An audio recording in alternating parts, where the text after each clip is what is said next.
యుద్ధం ఆగేవాగే హర్మోజు జలసంధి తెరిచే ఉండే సమరు నౌకలు రానేవట్టే డీలర్లు పైకం గట్టనే వట్టిరి. మరి డీజిల్ కు తిప్పలు ఎందుకు అవుతున్నట్టు, పెట్రోల్ ఎందుకు దొరకలేనట్టు, నడిమిట్ల ఏమైంది, ఎవరు కంట్రోల్ చేస్తుండ్రు? పైకం పట్టుకొని పబ్లిక్ అంతా తయారున్నాక ఎందుకు సప్లై చేస్తలేరో ఎవ్వరికి అర్థం కాని ముచ్చటుల్లా. అయితే వెనకాల ఏరే కతున్నదట. అదేందో గీ వార్తాకర్ర చెప్తాం తీయుర్రి.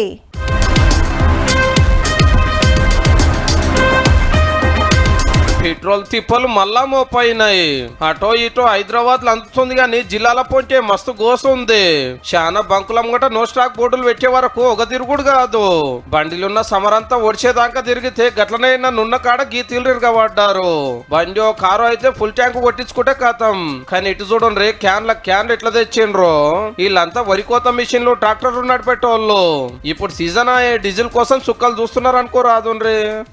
ఇబ్బంది పడతారు, కింద పడిపోతాయి వానలు వర్షాలు అయితే వాళ్ళ బాధలు. ఇక్కడ వీళ్ళకి అయితే మీ క్యాన్లలో పోయాను వీళ్ళు అంటాను. ఆమె అయితే తీసుకుపోయి అమ్ముకునేది లేదు. ట్రాక్టర్లకి హార్వెస్టర్లకి అన్ని తిరిగి వచ్చిన అట్లనే ఆగినాయి. హార్వెస్టర్లు ఆగినాయి, ట్రాక్టర్లు ఆగినాయి. మీరు ఎన్ని కిలోమీటర్ల నుంచి వచ్చిండ్రు? ఇప్పుడు 50 కిలోమీటర్లు.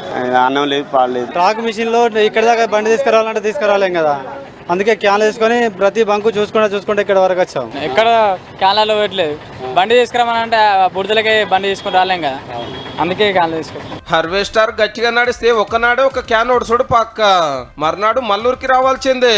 వస్తే ఉంటదో ఉండదో అని అదొక గుబ్బులు. అందుకే 2-3 క్యాన్లు అవసరమైతే చిన్నపాటి డ్రమ్ములు తెచ్చి నింపుకపోతున్నారు. వరి కోత లాగొద్దు, రైతులు తిప్పల పడొద్దు అని.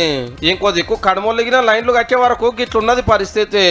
38 years ఇప్పటి వరకు ఇచ్చుకుంటే ఎప్పుడు చూడ పరిస్థితి చూడలేదు. ఫస్ట్ టైం ఎందుకంటే మేము ఇక్కడ నుంచి అప్రాక్సిమేట్ ఒక 10 పెట్రోల్ బంక్స్ దాటి ఇక్కడ దాకా వచ్చాం అన్నట్టు. ఏ బంక్కి వెళ్ళినా నో స్టాక్. ఇప్పుడు దాదాపు 10 బంకుల దాకా తిరిగాను.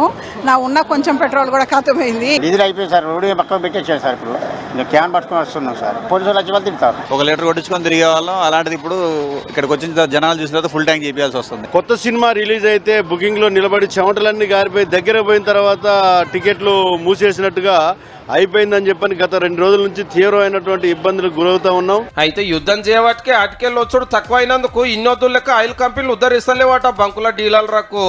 మళ్ళీ ఇవాళ ఆర్డర్ ఇస్తే సప్లై చేస్తానికి 2 రోజుల టైం పడుతుందట.